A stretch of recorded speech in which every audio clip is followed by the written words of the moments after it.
Obrigado, obrigado pessoal, obrigado. Hoje eu quero, obrigado.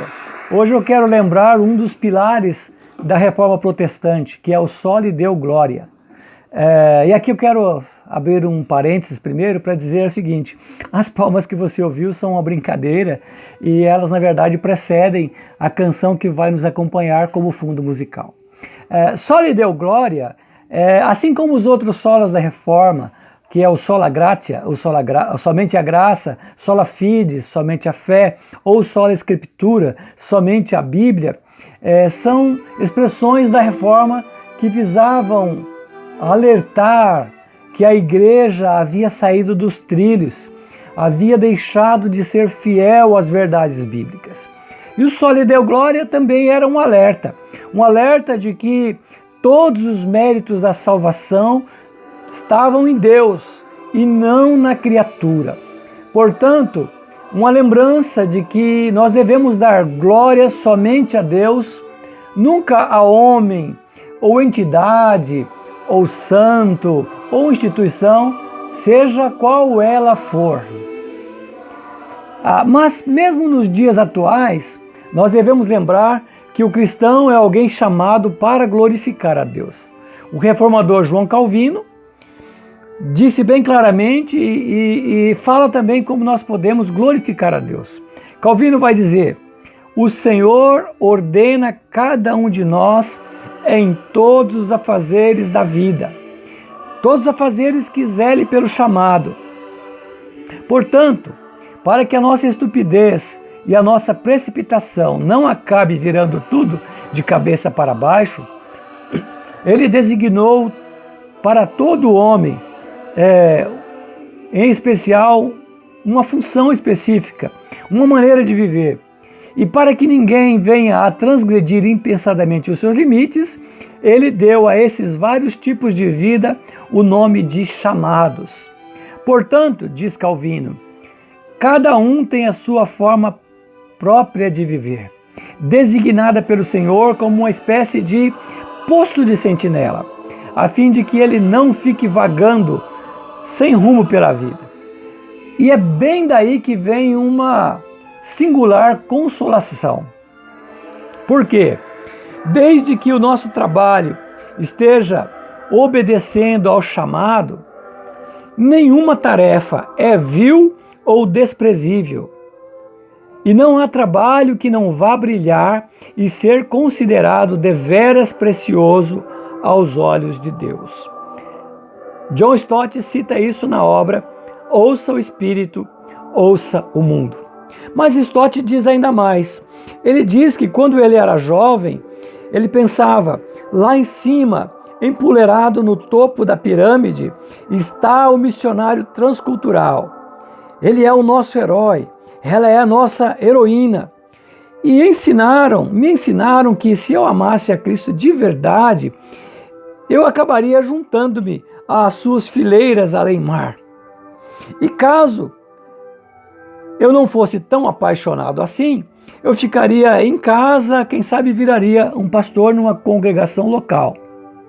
Ou, se a minha aspiração não chegasse a tanto, eu poderia ser um doutor, um professor, enquanto que, se decidisse entrar no mundo dos negócios, da política ou das comunicações, eu não estaria muito longe de me perder. E por favor, ninguém me leve a mal.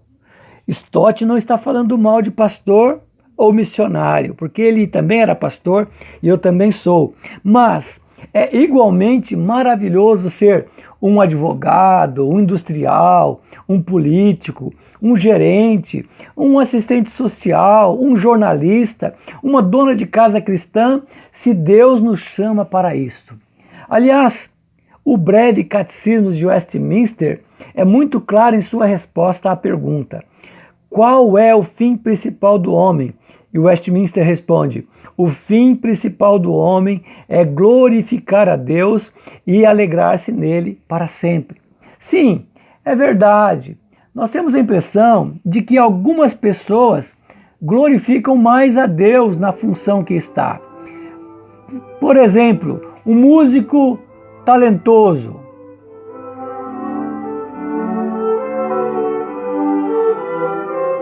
A melodia que você ouve ao fundo foi escrita por Johann Sebastian Bach, em Leipzig, na Alemanha, no ano de 1716. No Brasil, ela foi conhecida com o título Jesus, a Alegria dos Homens. Mas deixa eu fazer um parênteses aqui, porque aproveitando que na última sexta-feira, dia 23, foi o aniversário do Pelé, do rei do futebol, eu diria que se Bach tivesse vivido e composto essa música no Brasil no ano em que eu nasci, ele teria feito um gol de placa. Isso mesmo, gol de placa. Gol de placa é a expressão memorável que lembra um gol marcado pelo Pelé no Maracanã em 1961. Placar: Fluminense 1, Santos 3. Fecha parênteses. Mas voltando para Bach e a sua canção, eu digo que ele marcou um gol de placa e glorificou a Deus de modo excepcional. Por quê? Porque na sua canção, na sua música, ele acaba falando do maior presente que o Eterno poderia dar à humanidade, que é Jesus. E quem não gosta de ganhar presentes? Jesus é o presente que nos leva a Deus. É a verdade no mundo de mentiras. É a vida das nossas almas no mundo espiritualmente morto. É o nosso advogado diante do Pai. E como se não bastasse, ele morreu em nosso lugar para cumprir uma pena consequente dos pecados que ele não cometeu. Essas são razões de sobra para que ele seja hoje a alegria dos homens. Estas são razões de sobra para que ele seja a sua e a minha maior alegria. Concluindo, eu quero dizer que assim como ele tem sido a maior alegria de muitos que já o conheceram como único e suficiente Salvador e Senhor das suas vidas, a minha oração é que esta seja uma oportunidade propícia para despertar o seu coração, a fim de que Jesus também seja a sua maior alegria.